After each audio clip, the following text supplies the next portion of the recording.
press the bell icon on the YouTube app and never miss another update. Hello children, how are you? I hope that all are doing good. So today I am going to continue the lesson. The name of the lesson is Ancient Education System of India. So we already discussed about in the last two classes about this lesson. You know how our ancient education system were practiced, okay? And we have come to know about so many things which we are going to understand that how our education system were there in ancient period, is it? So let's see that in today's class there are two great universities. So before I am going to do this about the two universities, so let's see about the last classes, okay? Just a brief look over the last classes. Okay, so we have discussed about how the education system were based on. You know, this education system, it is based on the overall development of a child, that is called holistic development, not only performing the inner values and the outer part. That means they are imparting the values which is helpful for the life, and also how to lead the life for the child, and also the physical development, mental development, okay? So the education system of our ancient period, so these are the areas which have stressed. And you know, there are so many sources of learning. The sources of learning like Vedas, Upanishads, okay, Brahmanas, okay, Dharma Sutras. So these are. And another sources of learning will be the Itihasa, that is called history, then logic, these are the subjects, okay, and the agriculture, then animal husbandry, and there are called other things like archery. So that is called physical development, is it? Like games like you know how it has introduced, that is called Krida. The word called Krida, that means physical activities, it's called games. So there we have seen the archery, then how to learn about archery, and then there are so many other things are there we have come to know about in the education system which is existed in the period of olden days, okay? So let's see about the today's class, that is the universities. So these are the universities. It is not only famous in India, but also it is also famous in all over the world. So the other people, means the people which were related to the other countries, they were attracted. Foreigners were attracted, travelers were attracted, so they came to these universities to get a knowledge, okay? And except the viharas, monasteries, you know, where the people were where the students are get the learning through the viharas, then monasteries, okay, and later is the universities. If they wanted to learn higher education, they have to go for universities like Takshashila and Nalanda University, okay.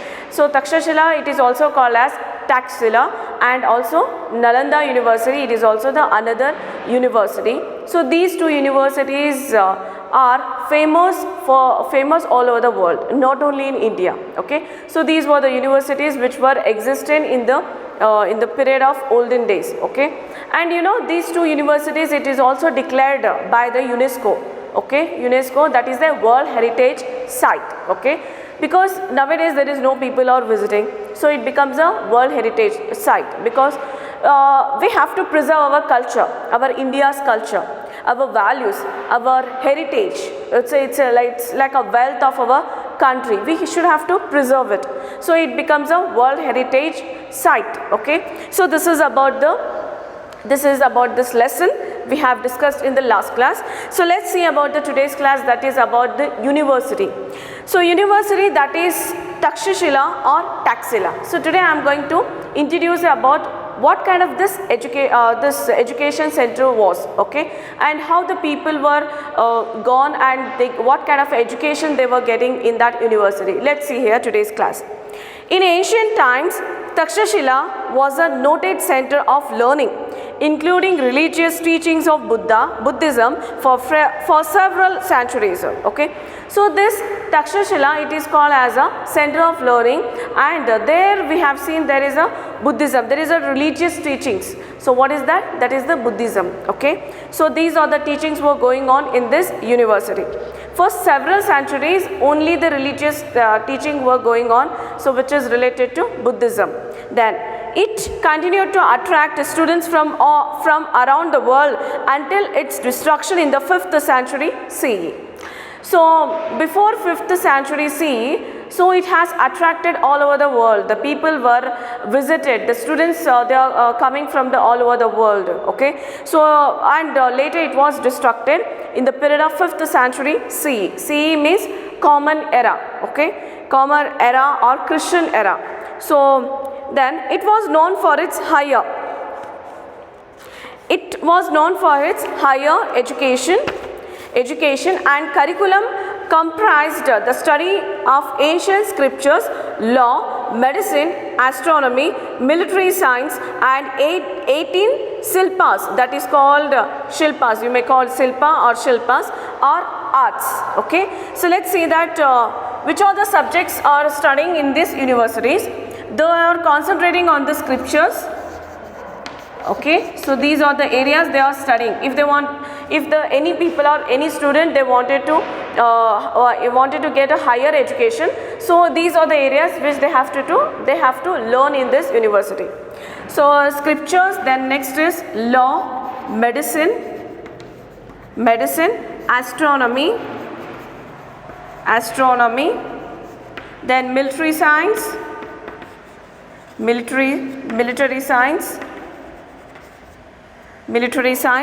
and then 18 shilpas, that means arts. 18 shilpas, which means arts. Okay, so these are the subjects the students wanted to learn the higher education. These are the various subjects we have seen in this Taxashila. Okay, that is called Taxila University. So scriptures, you have scriptures means it's it's about art, fine art. Okay, fine art, and then the law and medicine, and then astronomy. Astronomy is a study of a physical universe beyond Earth atmosphere. Okay, that is called as a astronomy. It's about a solar system, studies about stars, planets and solar system. Then shilpas, it means arts. Scriptures is called as any sacred writing or a books. Okay, so it means any sacred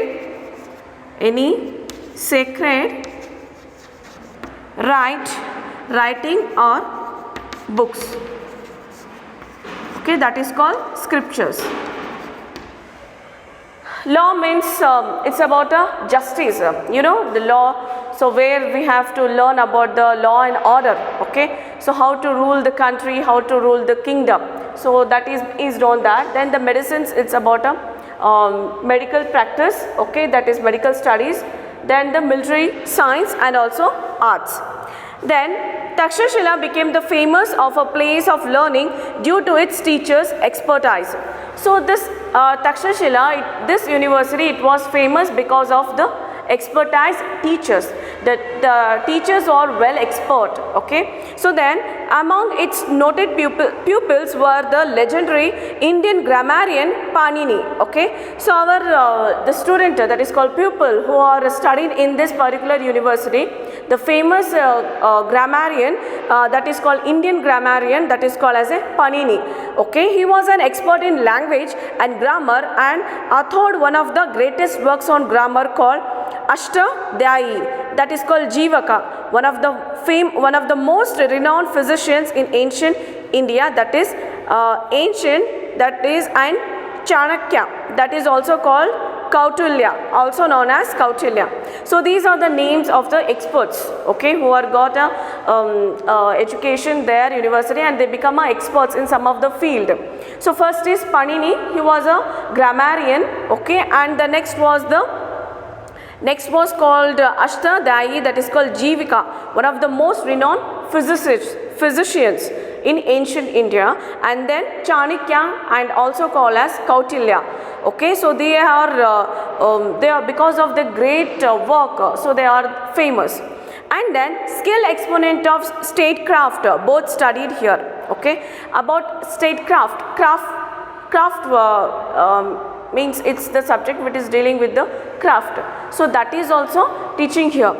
And then students came to Takshashila from Kashi, Kusala, then Magadha, and also from other countries in spite of the long arduous journey they had to undertake. So the students they are coming from the different parts of the country. So they are coming from Kushala, then next is Kashi and Magadha. Okay, so they are coming from so many miles away. Okay, so with the hard journey, and they become tired, so because of their long distance to come to this university. Okay, so this is the story of university. And now let's see about the role of the teacher in this university. So before I am going to do this, you can see the picture with the explanation about the picture, that is called, this is a university, that is Takshashila. Okay, so this is the university which is called Takshashila, was an ancient Indian city which is now in northwestern Pakistan. So this Takshashila, this place, this university which is present in a northwestern direction, which is present in a Pakistan. Okay, it is an important archaeological site, and the UNESCO declared it to be a World Heritage Site in 1980. Okay, so it is one of the important archaeological site because they are getting so many sources to learn about the ancient history. So that's why it is called as an archaeological site, and then it was declared that World Heritage Site in the year of 1980 by UNESCO. Okay, and then its fame rested on the university where Chanakya is said to have composed his Arthashastra. Okay, so Chanakya has composed this is the university where Chanakya has got an education, got a knowledge from this, and he has made a Arthashastra. Archaeologist Alexander Ganigam discovered its ruins in the mid 19th century. So after the destruction, after a long period, so the man called Alexander Ganigam, so he discovered the ruin parts of this university. Okay, in the mid 19th century. Okay, he was an archaeologist. So this is about the Takshashila. You can see the picture or image of Takshashila because it is this place which is present in Pakistan. Okay, but it is earlier it belongs to India, but now it is situated in Pakistan. Okay, so this is the thing. Now let's see the role of the teacher. So what is the role of the teacher here in this university? So teachers had completed astronomy in all the subjects. Teachers had complete autonomy in all aspects, from selection of the students to designing their syllabi. Okay, so what is the role here? Role of the teacher.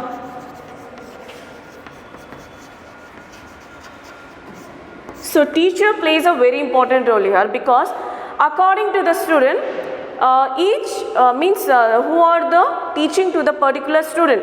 According to him, he has to draw the syllabus. Okay, the teacher has to draw the syllabus. When the teacher was satisfied with the performance of the students, the course concluded. Okay, so according to the teacher, means according to the student, he has framed the syllabus. Okay, according to the students, according to the their need, and after that, if the student was performed very well in the particular course or a subject, so then teacher only concluded with they are going to be promoted for the higher courses. Okay, so like that. Here, like autonomy means freedom to act on one's will. Okay, here the teacher got a ability, means that kind of a skill to develop his own opinion how to teach. Okay, so it has not framed by any other authorities, it has framed only by the teacher. Okay, only teacher according to the need of students. Okay, so this is statecraft means a skill of governing country. Okay, so before I have read this, there is a statecraft, that means the skill of a person who should governing the country. Governing means who is ruling country. Okay, that is called statecraft. He would admit as many students as he liked and taught what his students were keen to learn. So student means the teacher role here is the teacher has to taught the students, so what is the need of students. Okay, it is not as framed by the authority. So the teacher has to understand that what is the need of a student. Okay, so like that, and the liking of a students. Then debate and discussions were the primary methods of teaching. The main part of the learning is the main method of teaching is the debate and discussion. This is the one of the basic part of the teaching. So in the olden days, that is the primary methods of teaching. Teachers were assisted by their advanced level students. Okay, so who are well skillful and intellectual students, so they are giving a advanced knowledge, advanced technique to the students to learn about some course or subjects or about a life values. Okay, so like this. So this is about the Takshashila and the role of the teacher. So let's move to the Nalanda University. Okay, so what is the role of Nalanda University in our ancient education system? This is the one of the famous university in olden days, not only in India or all over the world. Okay, so that's why the people, means the students, they were coming from different parts of the world.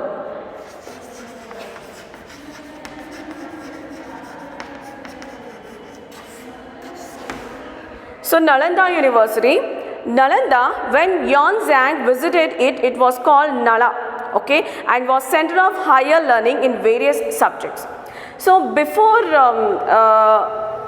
Chinese traveler, you may call as a visitor, the name of the visitor of China, that is Yuanzhang.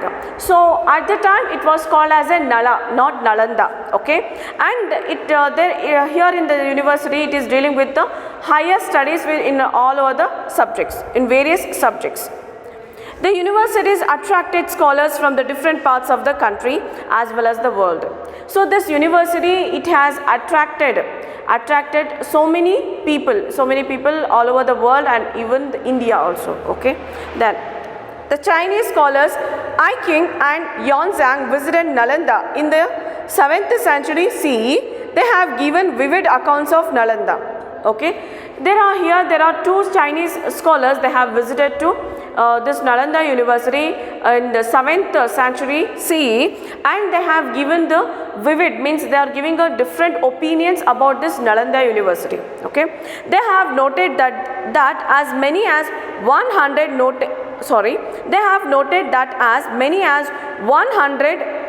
discourses happen on a daily basis in a variety of disciplines through the methods of debate and discussions. Okay, so these two scholars, when they have visited to this university, so they had written a various thing about the Nalanda University. Okay, so what they have written here, so they are giving information about what kind of a teaching was going on, and the method of teaching, that is the method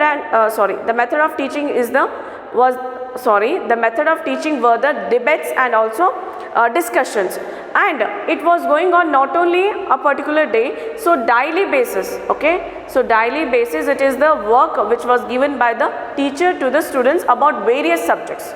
Okay, so it was called as a 100 discourses happened on a daily. There are 100 courses they were provided to the students. Okay, then Yuanzhang himself became a student of Nalanda to study Yoga Shastra. So Yuanzhang himself, he was become a student of this Nalanda University, and he because of to get a knowledge of Yoga Shastra, okay, to study about a Yoga Shastra. So that's why he became a student of Nalanda University, although he was a scholar. So then also he joined as a student, okay, to get a knowledge of Yoga Shastra. Then he has mentioned that the Chancellor of Nalanda, Srila Bhadra, was the highest living authority in yoga. Okay, so who is the Chancellor, who is the in charge of that university? He is only that is the name of the in charge, that is the Chancellor of Nalanda, that the name of that person is Srila Bhadra. Okay, Srila Bhadra was the highest living authority in yoga. Okay, then the courses of study offered by Nalanda University covered a wide range, almost entire circle of knowledge than available. Okay, so in this Nalanda University, so it has covered almost all the subjects, so which is helpful for the students and for the higher scholars. Okay, so it has covered all over, means all part of the areas of the subjects. This is, and then students at Nalanda studies the Vedas and were also trained in fine arts, medicine, mathematics, astronomy, politics and the art of warfare. Okay, the students at Nalanda, they are studying the subjects like Vedas, then they are get the trainings in art, then medicine and mathematics and astronomy. Okay, then again politics and the art of warfare. Okay, so how to do the war, that is the battles and wars, so that is also teaching here. Okay, then so here is the picture of Nalanda University. You can see the image here. The ancient Nalanda was a center of learning from 5th century CE to 12th century CE, located in present day Rajgir, Bihar, India. Rajgir, Bihar, India, Nalanda. Okay, India Nalanda was one of the oldest universities of the world, and UNESCO declared the ruins of Nalanda Mahavihara a World Heritage Site. The new Nalanda University is envisaged as a center of inter-civilizational dialogue. Okay, so here there is a information about the Nalanda University. So it was a learning center from the date of 5th century CE to 12th century CE, and it is located in India. At present it is called Rajgir, that is in Bihar, which is in India. Okay, so Nalanda was one of the oldest university all over the world. Okay, universities of the world, and the UNESCO, it was declared this is the World Heritage Site, which is called Nalanda Mahavihara. Okay, and then the new Nalanda University is envisaged as a center of inter-civilizational dialogue. Okay, so the new university is also present, which is work for the inter-civilizational dialogue. Next is role of community. So this is about the two universities we have understood in this today's class. Okay, we get our information, we have understood that what is the role of teacher and what kind of educations the students are getting in these two universities. Okay, so this is about, and now let's see about the role of community. Community means the people, if they were belong to the particular region or religion, so what kind of a role they were getting, what kind of a role they were playing in the community, and how they are learning. Okay, the people, how they are learning through the community. So let's see here. That is the role of community.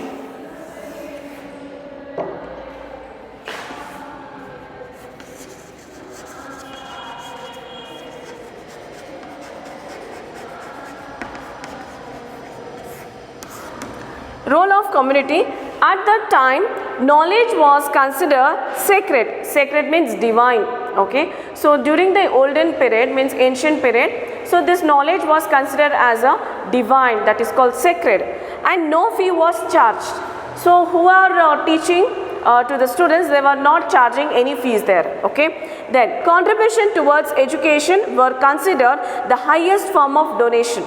So the person who know the knowledge, so who are imparting knowledge to the public or students, so it is, they are feel that they consider that the education is the thing that without any donation they have to give it. Okay, it is the highest form of donation without any fees, that is called without any donation.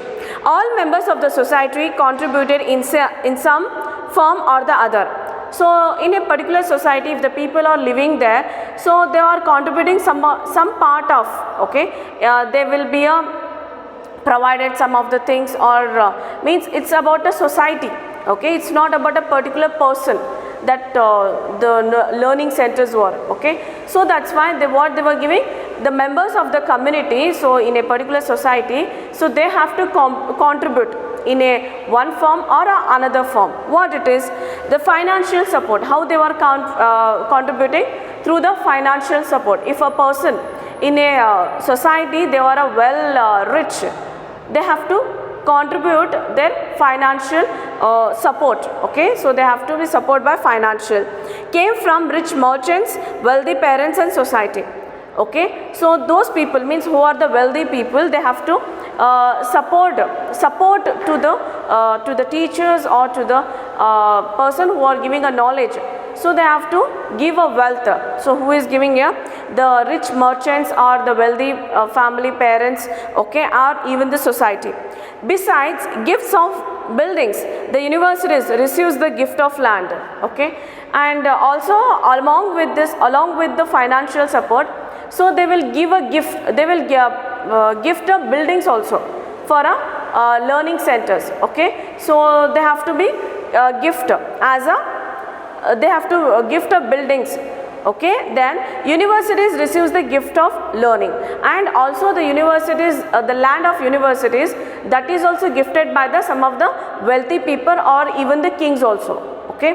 This form of a free education was also prevalent in other ancient universities like Vallabhi, Vikramshila and Jagadala, okay. So here in these three universities, here they are giving a free education, okay. So it is one of the ancient universities which is called as a Vallabhi, Vikramshila and Jagadala. Then at the same time in the south of India, Agraharas served as centers of learning and teachings, okay. So in the southern part of India, at the same time, so Agraharas were constructed, so that is called as the centers of learning and teaching. Then South Indian kingdoms also had other cultural institutions known as Ghatika and Brahmapuri. So South Indian kingdoms, they also have other cultural institutions. The name of the cultural institutions were Ghatika and Brahmapuri. A Ghatika was the center of learning including religion and was small in size. So this Ghatika, it was called as a religion center of learning, okay. So if they belongs to particular religions, so the people used to get the knowledge about that religion and the values and the ethics, everything about particular religion they were getting, okay. And that is very small, that size is very small, but people used to go there. And Agrahara was a bigger institution, a whole settlement of learnt Brahmins with its own powers of government, and was maintained by generous donations from the society, okay. Even the Agraharas, which was developed by the kings or even the Brahmins, okay. So they were, it was a settlement of learnt Brahmins. So Brahmins have got a knowledge about the Vedas and Upanishads. They will be the learnt Brahmins, and they got their own powers to government and was maintained by the generous donation of the society. So they also maintain those Brahmins who are in charge of that Agraharas. So they have to maintain the society's donation also, okay. Then and also temples, mathas, Jain basadis and Buddhist viharas also existed as other source of learning during this period.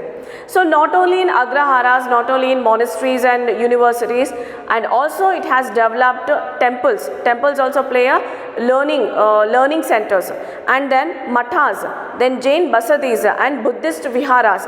So these are called as a learning centers, okay. So these are called sources of learning or learning centers during this period. Okay, so this is the role of community. So what is the role of community here? So who are the wealthy people, who are the wealthy merchants?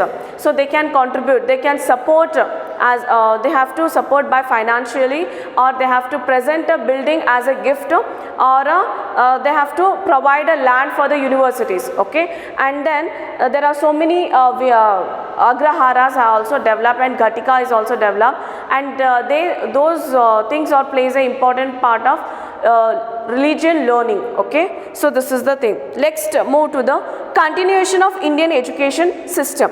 So how this kind of education system it has continued even today, okay. Let's see.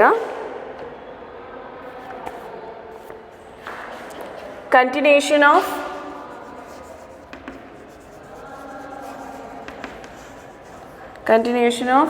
Indian education system.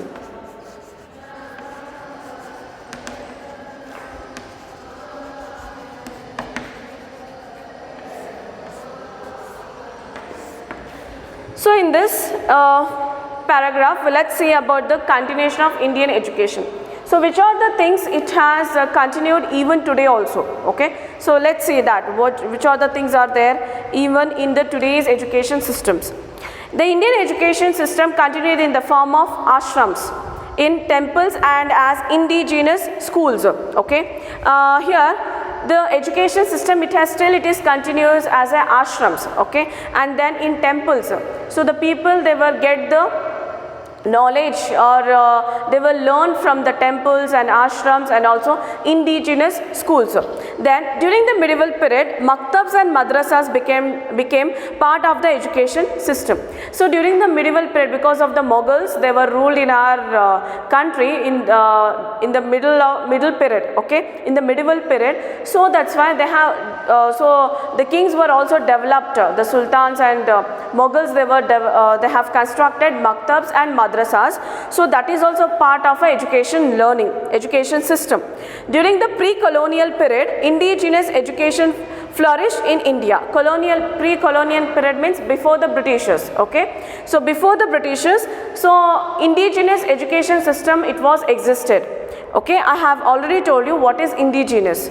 Then this was an extension of the formal system that had taken roots earlier. So this indigenous education, it becomes a roots, it becomes a basic part of education system in our country, okay. Formal system. Then this system was mostly religious and spiritual form of education. So this indigenous system of education, it becomes a spiritual and religious form of learning there, okay. Then tolls in Bengals, Pathshalas in Western India, Chatuspadis in Bihar, and similar schools existed in other parts of India, okay. The schools which have seen in this period, okay, before pre-colonial period, that is tolls in Bengals, then Pathshalas in Western India, so that is the name it was called in particular area. Then Chatuspadis in Bihar. Then these are the schools which were existed in our country, in different parts of the country. Then local resources via then donation supported education. So who are the local people? They were supported them by the donations. So to these indigenous schools. Then references in text and memoirs inform that villages also supported education in southern India. So in the southern India, the schools we have seen before the Britishers, the schools like they were refers the text and also memoirs. Memoirs means through the memory. I have told you it was our olden education system, it was orally, means they have to be meditated. So whatever the teacher taught, it is orally, not by writing work, okay. So they have to be memorize it, okay, and only few things they are giving for the writing work. So this is, as we understand, the ancient education system of India focused on the holistic development of the students, both inner and outer self, thus preparing them for life, okay. So till now what we come to understand about the ancient education system of India, so they are stressing for, so they are giving an importance for the holistic development of a child. Holistic means it's a whole development, overall development, okay, overall development of a child. So inner and outer self. So inner self they have to get, they have to develop the values, and outer part also, okay, the personality also, and even the physical development and all these things. So those things it was stressed about a holistic development of a child. Then so this is about a important part of our ancient education system. So what it is? It's stressing for overall development of a child, inner as well as outer self of a child, okay. Then next is, education was free and not centralized. So during that period education was free, so they were not charging. There was no school fees, there were no universities fees, okay. So one thing is the donation, okay, and it's not centralized. So it is not central thing, means the authorities means we have state education board, then central education board, like that. So it has not described like the divided like this, okay. So whoever they wants to get the knowledge, they have to go there, okay. And they were preparing for life. So who are the students, they were going to these universities, they are not only gaining knowledge, they were preparing for life also, okay, how to lead a life, how to lead in society, okay. If they have more intellectual than the normal people, they can lead a country, they become a king, okay, and they become expert in different subjects like mathematics, then economics, then politics, okay, so like this, and even the language. Then its foundations were laid in the rich cultural traditions of India. So this ancient education system, it consists of a rich cultural heritage, okay. So rich cultural tradition, there are so many richest and the cultural things we can see in this our education system, thereby helping in the development of the physical, intellectual, spiritual, artistic aspects of life holistically, okay. So these so our ancient education system of India, so it has contained of the rich cultural education system, which is based on these things. It is development of physically, then intellectually, and also then spiritually and artistically, the people, they will develop to themselves, or the people means the students who go there, so they develop to themselves with these values, okay. Then our present day education system has a lot to learn from the ancient system, from the ancient education system of India, okay. Our present education system has to learn so many things from the ancient education system of India actually, okay. So here it is saying we have we have some different methods and skills, although whatever we have these things, but ancient education system, it contains qualities, okay. It contains quality of education where the people lead their life, okay, and the people, they become an expert in some of the subjects, okay. So this is then, therefore the stress is being laid on connecting learning to the world outside the school. So the main thing, the major thing we have seen in today's education system is the stress, okay. So the stress after the school, whatever the problems they were facing, the student, as a students, they were not face any problem, only about the academics they were, but after finishing school, so whatever the problems they were facing, so it becomes a stress for the students, okay, or the people. Then today educationists recognize the role and importance of multilingual and multicultural education, okay. So the today's educationists, they are recognized that multilingual means multi languages, okay. They have to introduce about a multi languages, we have the core subjects and other subjects, okay. So other subjects is also are also very important to learn in our schools and also in education. Then and multicultural education means various cultural activities, so we should have to be bring, and thereby connecting the ancient and the traditional knowledge with contemporary learning, okay.